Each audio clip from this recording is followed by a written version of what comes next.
makers. We are going to make a enhanced 5-inch simple rosette.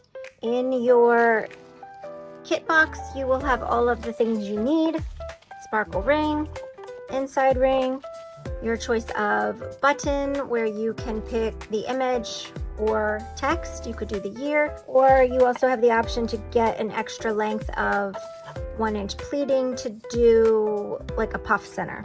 You will get a template, pieces for triangles, 3 streamers, the center one sparkle. You have the option to customize the text, and 2 backing boards. One will have a center dot for lining up, and then a backing one for when you put the streamers on, and also a hook and 2 clips. So those will also be in your box, and a few extra little bonus items that I will toss in there.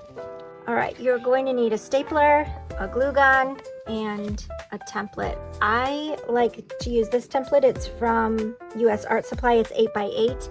It has markings on it. It also spins. So once you put it down on the table, it isn't going to slide. It's pretty secure, and it will help you make everything lined up over and over and over and over again. I just use a piece of clear packing tape in the center to hold the disc. So first we're going to make the triangles, and I'm going to do black. I'm going to give you 2 colors so you can decide what you want, and you also can pick the color. So depending on the colors you pick will determine either the outside will be sparkle or the inside will be sparkle. It will be just random. Then you'll get at least 6 pieces of the double galaxy sparkle for your triangles, and you can use them both, or you can pick which color you want. I'm just going to use the black ones. So to make our triangles, I'm going to actually flip them to the wrong side, fold this down, and make our triangles so that the sparkle slants to the left, to the left, to the left. And then I staple it. Okay, you're gonna do that 6.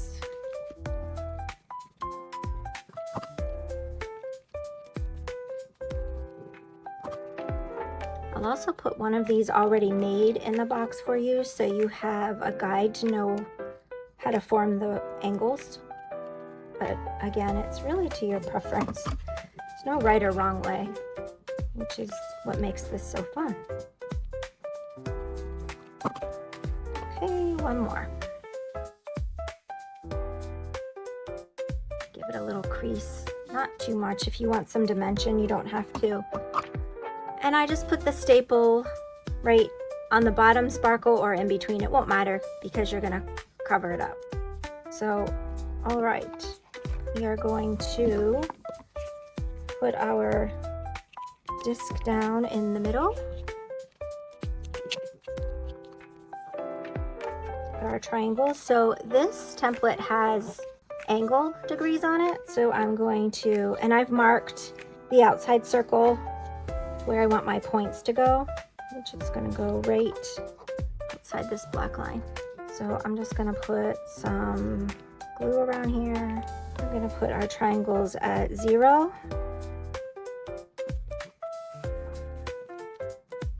60, and making sure all the sparkle goes the same way. I also like to call these ninja stars because I think at the end it looks like a ninja star. And then do the same thing on the other side. It's cold out here in the shop, so my glue is drying very fast. That's kind of annoying. All right, we want 60.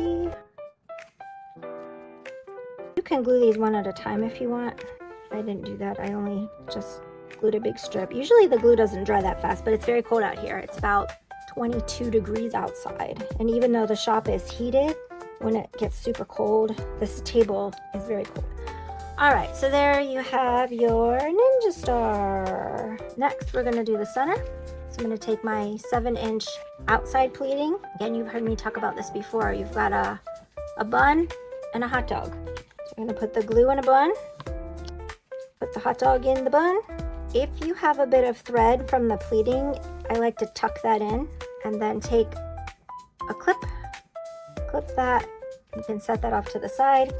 Do the same thing for the 1-inch piece. Bun, hot dog, glue in the bun, hot dog in the bun, tuck your tail, and clip.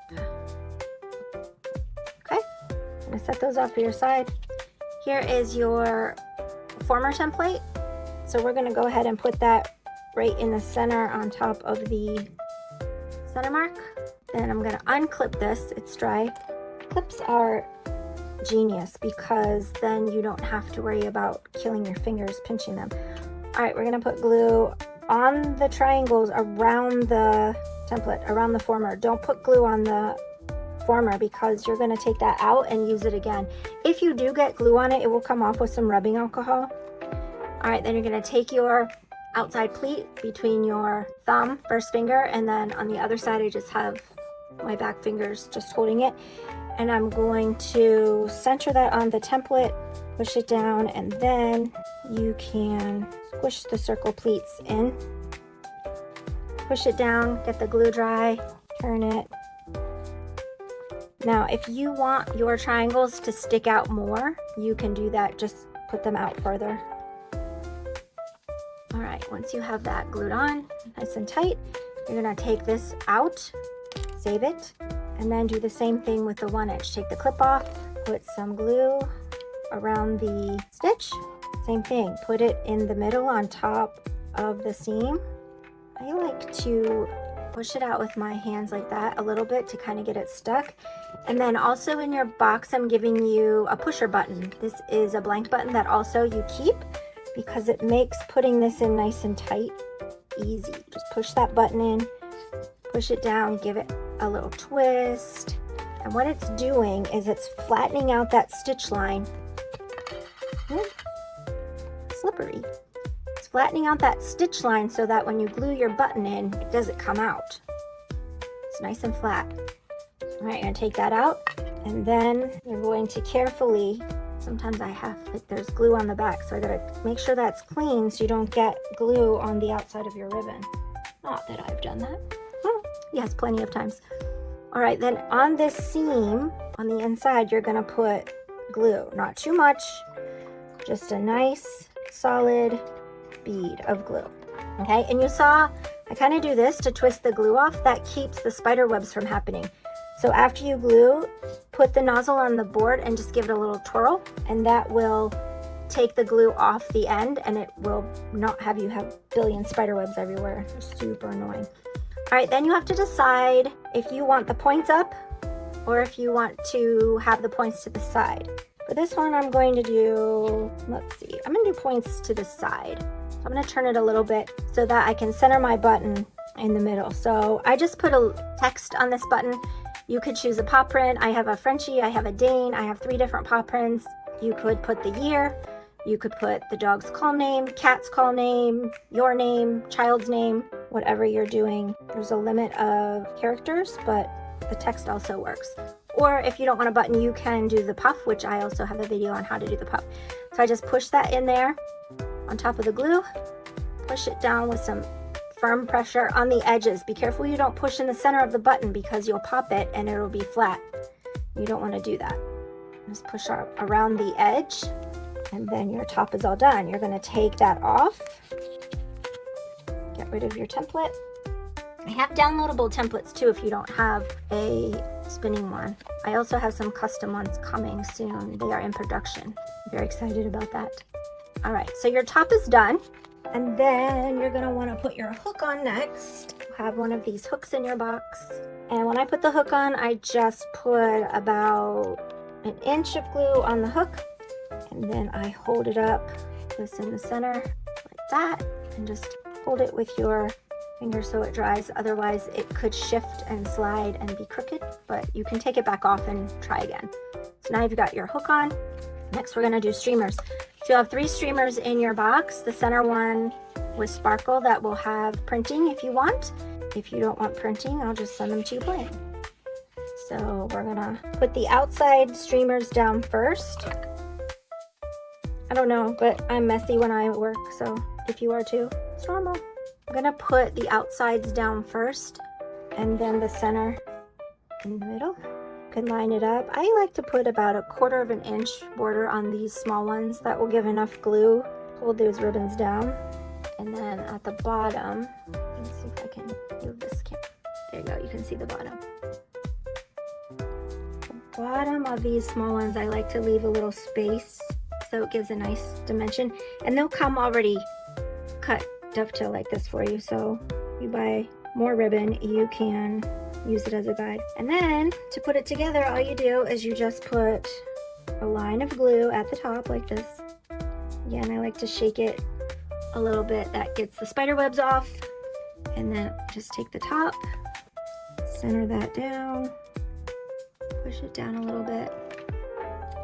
Then take your backing board, put some glue on it. You don't need a lot, just a little bit. Turn this over, put this on top like that. Flip it back over, give it a little smush. And then I take this hook, I put my finger here, and I take my thumb and I bend it down. And there is your 5-inch enhanced ribbon to make all by yourself. Super duper easy, very lovely. Sparkle on, maker friends.